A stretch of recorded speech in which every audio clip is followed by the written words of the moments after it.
Bonjour à tous les amis, bienvenue sur la chaîne de Vanley Scoris pour une vidéo sur Star Wars Les Héros de la Galaxie, la GA sur une GA 5v5, une petite reprise, voilà, tranquillement, après les vacances, on revient GA 5v5, donc depuis ma dernière vidéo, oui je suis en Chromium 4 maintenant, donc ce qui m'a forcé à poser deux nouvelles équipes en défense et donc nécessite 4 nouvelles équipes, hein, bien sûr parce que 2 en défense et donc 2 d'attaque en plus. Donc pour des petits rosters comme moi ou peut-être vous que vous avez, ça commence à devenir compliqué du fait que le moindre fail peut vous coûter cher déjà en termes de bannière et puis en termes d'équipe, hein, tout simplement que vous n'avez pas beaucoup de choix pour attaquer ou même en mettre en défense. Donc mon premier adversaire ça va rien, 5 GL en défense, pas très intéressant, moi j'ai fait qu'un combat, voilà, juste pour gagner les résultats. Donc il passe mon exécuteur mais ne joue pas contre mon malveillant, donc je me dis ok pourquoi pas. Il fait 3 fails sur ma Talzin qui est franchement douteuse, et puis pas de fail ailleurs. En défense il a une Léa DR et au-dessus une Padmé, on est en quelle vitesse là? Une Padmé Si et Bad Batch. Donc je me dis ok, 2 GL devant, peut-être une troisième derrière parce qu'il a 8 GL je crois. 8 ou 7 GL, donc beaucoup de GL prédominant derrière, je me dis ok. Sauf que si c'est un adversaire que j'affronte, enfin une GL que j'affronte très peu, parce que c'est une GL qu'on met peu en défense quand même. Donc je vais voir sur le point GG ce qui est disponible. Donc je regarde avec sa composition, bon je vois beaucoup de GL quand même. Mais je me dis ok bon, Palpamara, je pense que je vais sur Palpamara de mémoire. Exactement, Palpamara tranquillement. On est parti. Donc là il me link, je me dis ok, il me link si. Un peu compliqué parce qu'il va beaucoup assister avec Mara. Je pense que la rétribution elle vient de Maul, si je ne m'abuse, donc voilà, dites-moi dans les commentaires si c'est Maul qui donne la rétribution. D'ailleurs, n'hésitez pas à vous abonner à la chaîne, hein, bien sûr, pour YouTube, hein, pour voir les vidéos, les petits tips. Je prévois de faire des vidéos aussi un peu astuces pour des modes de jeu. Et de venir sur Twitch, voilà, quand je live, donc très peu parce que j'ai beaucoup de. Enfin, avec mes études, j'ai pas beaucoup de temps. Mais voilà, peut-être des fois je fais des lives, donc pas du tout sur Star Wars, hein, plus sur d'autres jeux, mais voilà, ça ne s'en pas à se passer.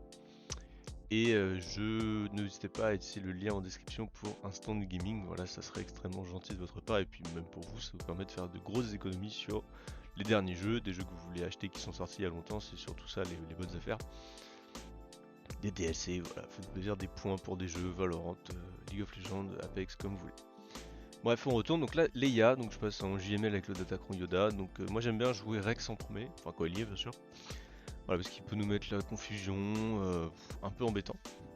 J'attends que Drogan soit plus camouflé et là je fonce sur Drogan. Donc là j'ai beaucoup de days mais mon Gigascan ne l'est pas. Donc je vais tout faire pour qu'il joue. Qu'il le sorte. Voilà, excellent. Là j'ai son nul, j'ai son one shot. Voilà, Revan, hop, là swap. On sort R2 et puis là c'est fini. On va sur les on va sur le vieux Ben. Tranquille, 63. Parfait. On est bien. Là je me dis Dark Revan. Dark Revan sans full Empire Sith. Bon, pourquoi pas, Vador, Palpatine. Peut être embêtant, mais je vois qu'ils sont très mal modés. Voilà, je crois que sa Bastille elle a 171 de vitesse, 15 plus 15 par les modes, pas du tout de ténacité et de pouvoir. Enfin, plus de ténacité que de pouvoir, bon, pourquoi pas, mais les deux stats principales, ma survivabilité, c'est douteux. Hein. Le perso il est R5, je crois, R3. 4 modes santé, très peu de survivabilité, c'est chaud. Hein. On fait attention comme mon mode, on peut aller aussi sur le site hein, pour voir comment les gens les gens qui jouent au jeu mode principalement vos personnages. Je vous demandais à vos guildmates bien sûr, hein, ceux qui ont un plus gros niveau ou qui sont compétitifs, voilà, ils vont vous dire voilà donc tel personnage, moi je mode comme ça pour telle équipe. Alors bien sûr il n'y a pas un mode unilatéral pour tout le monde, même s'il y a certains personnages c'est des modes, on va dire, des configurations de mode un peu must-have. Mais par exemple voilà Vador ou Palpatine, plusieurs écoles on va dire. Mais dans des buts précis, voilà, c'est pas un modage random fait à l'aléatoire ou avec juste les bots qu'on fait. Donc là, j'ai très peur hein, que Malak m'aspire Vador et donc me fait perdre des vannes, voire me fait perdre tout court. Donc j'essaie de le focus. Là, il prend. Là, je le stun. Je suis heureusement. Heureusement, il prend pas beaucoup de dégâts. J'arrive à le contrôler avec la fracture et le stun. Et la Vador rentre en merciless et c'est bon, on passe 61. On perd 4 bannières. Bon, c'est pas grave. Et là, je vois Jabba, je me dis ok, Omicron sur. Enfin, notre pote Radius, je me dis ok. Bon, une Radius, petite Radius, pas l'Omicron, je me dis ok. Enfin, je me dis, pas, je vais arrêter de dire ok. Je me dis c'est faisable, mais faut qu'on Wampa passe le Jabba parce que sinon c'est fini. Enfin, c'est fini hein, dans le sens que. Voilà, lui il a passé les 3 territoires, donc moi en vaisseau je ne sais pas ce qu'il a. Est-ce que je passe, est-ce que je passe pas, je ne sais. Impossible de savoir. En tout cas à l'heure actuelle. Enfin au stade auquel je suis. Donc là je vois le Wampa il tank bien. Assez content. Je sors Christian. Je me dis ok, là Jabba il prend une contre-attaque qui fait mal. Je me dis ok, là tout le monde prend. Je sors Jabba, bah, one shot, 68 ban, on est content. Tranquille. Hein, le Wampa sur Jabba ça peut être un tout droit hein, vraiment, bah, comme là. Voilà, faut qu'ils soient un peu rapides, Volo Wampa, faut que ça lâche des grosses tatanes. De la survivabilité, voilà, faut prier qu'ils survivent et tout, et en face. Donc il y a un peu de RNG quand même, mais si ça passe, ça vous fait vraiment grandement du bien. Sortir un Ninjaba avec un Wampa, c'est quand même, en termes de bannière et d'économie d'équipe, c'est quand même assez rentable.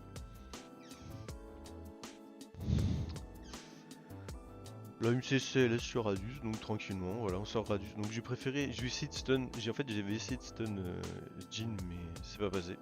Sinon faut aller sur Radius en premier, hein, sinon parce que Jin ne peut pas mourir sans que Radius soit mort auparavant. Et là je me dis, la bot batch, comment je la gère. Voilà, mon trium il va sur Padmé, donc comment je gère cette bot batch. J'ai pas grand chose, enfin j'ai plus grand chose. Et donc c'est là, comme je vous ai dit au début de vidéo, comment on gère justement. Voilà, les 2 nouvelles teams, c'est quand même 4 équipes demandées en plus une flotte. C'est compliqué, voilà, la flotte, moi,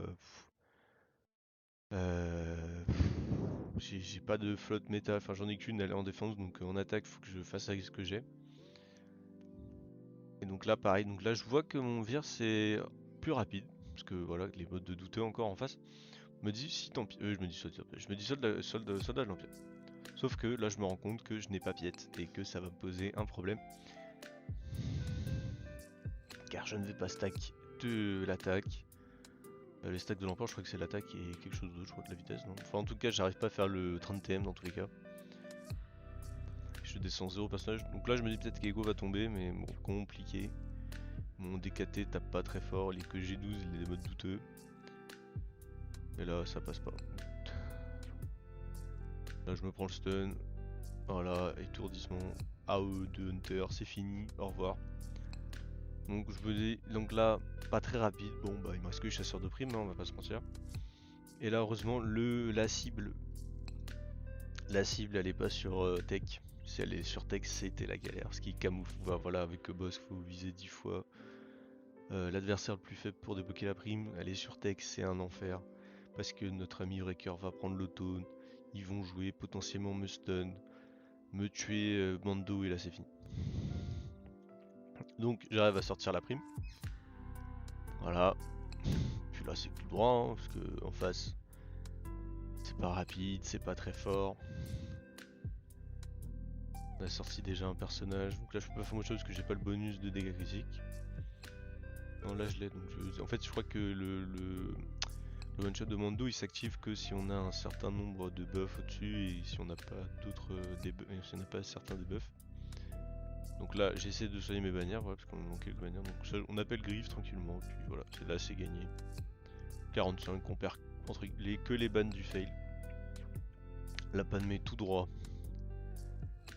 En trium, bon, trium un peu faible, il va falloir que je relique notre ami Nilus au moins, parce que sinon, bon, pas très vite. Si on peut-être R1 pour mettre des datacrons, mais j'hésite. Donc moi j'aime bien... pardon.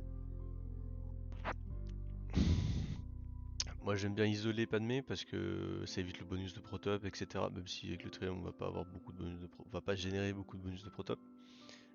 Donc du coup le souci c'est qu'on se prend le stun, le taunt de Kenobi en permanence et du coup le one shot a de très fortes chances de partir en premier sur Kenobi. Donc Anakin peut jouer, mettre des dégâts, faire son AE. Mais en fait, l'avantage aussi de mettre l'isolation, c'est que son coup de pied, c'est basique, ne donne pas de prot ou appelle pas tout le monde, donc c'est un autre avantage, hein, surtout quand les Trium, si c'est pas Savage qui prend, Trias ça peut assez vite sauter, Nihilus aussi, donc voilà, ça dépend. Donc là, je vois 1007, 1064, très bien, je me dis, bon, il y a une flotte d'avance pour lui, j'ai eu des bannes d'avance parce qu'une flotte quand on tombe c'est 75, donc on voit bien qu'on n'est pas du tout sur, voilà, juste 70, admettons, j'étais déjà devant, donc là il me manque 57 bannières pour, passer, pour arriver à égalité. Et je vois un finaliseur et je me dis ok. Je me dis ok, on peut le faire. On peut le faire, je vois le Ranus. Je suis moins le Profundity, je vois, me dis bon là le Profundity c'est compliqué, même si 5 étoiles, peut-être à force de travail, parce qu'en fait là je me dis je tombe le Radius. Lui il est pas bien. Il est pas bien dans le sens que hmm, sur le terrain j'ai un fail, donc lui il en a un aussi, enfin après je connais pas les points en fait si le. Je sais que les fails ça promet ça enlève 20 points, mais est-ce que de passer en 3 fois, est-ce que le deuxième fail génère aussi une perte de ban? Et après ça reste linéaire, je ne sais pas. Je ne sais pas, si vous avez la réponse si vous avez la réponse, n'hésitez pas à le mettre dans les commentaires. Ça pourrait m'aider pour mes futurs GA. Donc là le but, garder le verrouillage sur un vaisseau pour que le bombardier garde le taunt. J'adore jouer avec Hidden Versio, pourquoi? Parce que son unique donne de la jauge de tour au vaisseau amiral. On joue Throne, l'ultimate est quand même assez fort, assez pratique, surtout en termes de ban, voilà, quand on a une flotte qui se régénère pas, mais je n'arrive pas à le faire. Donc 70, je passe devant, 13 ban d'avance, on joue. 13 ban, c'est pas énorme, même si je crois en vaisseau on peut pas faire du 13 dans le sens de battre des. Alors je sais pas si avec l'exécuteur, si on bat le vaisseau amiral mais qu'on perd la flotte, est-ce que. Ou avec l'exécuteur ou même avec le Profundity. Est-ce que ça compte beaucoup? Je ne sais pas. Bref, je tente ma chance sur le Radius. Le Profundity, pardon, le Radius, c'est l'autre vaisseau. Donc je tombe Dash, qui est malheureusement pas tombé sur l'AOE, c'est malheureux. Puis là je vais me faire enchaîner tranquillement, parce que les reliques, parce que flotte beaucoup plus forte. Moi j'ai pas le maraudeur, alors que voilà, si j'avais le maraudeur, plus de reliques, normalement ça peut être un contre en fait, si en face ça ne joue pas beaucoup, enfin il n'y a pas beaucoup d'assists. Sauf que là j'ai ni les assists, ni la flotte au complet. Donc j'attends pas trop, donc je tombe un vaisseau, je suis assez content. Puis là je vais me faire doucement atomiser. Voilà, j'essaye de jouer. Là je me dis j'ai un espoir avec les verrouillages, mais j'ai pas le temps de jouer. Peut-être avec là où je sors, hein, notre ami le Ghost maintenant. Bon, j'en vois le moine derrière qui va sortir un vaisseau, je crois. Pas du tout, je ne sais plus. Il en sort pas. Bref. Et là je vais voir, donc je vais voir son compte, 10 millions 2. Et je vois 6, 8 GL, donc full R7, bon. JMK pourquoi pas. JMK pourquoi pas, mais bon, Jabba, Luke, Rey, Kylo Ren, voilà, c'est des persos, c'est des légendes galactiques qui méritent d'être au moins R8 quoi, genre. Enfin bref. Voilà, je vois mon R8 sur Gas, c'est pas du tout un mauvais R8, mais quitte à interchanger des reliques, je préfère avoir Marais R8, mon Supreme Calodor R8, bref. Je regarde son compte, vite fait, bon. Pas grand chose incroyable, pas de Gungan, voilà, 10 millions 2, c'est un peu dommage. Donc on est passé, voilà, première victoire en Chrome Gap, donc qui permet à peu près d'équilibrer mon score de combat pour me maintenir en Chrome 4. Donc là aujourd'hui on est lundi, donc c'est le troisième combat. Donc je ferai peut-être une vidéo dessus. En tout cas, n'hésitez pas à lâcher à mettre un commentaire, voilà, on va dire génial. Non, Chrome M4, voilà, le mot que vous devez écrire en commentaire. N'hésitez pas à suivre la chaîne, à venir sur Twitch quand je stream ou juste vous abonner par sympathie. Utilisez le lien en description pour Instant Gaming. Et moi je vous dis à plus tard et bon courage pour vos GA.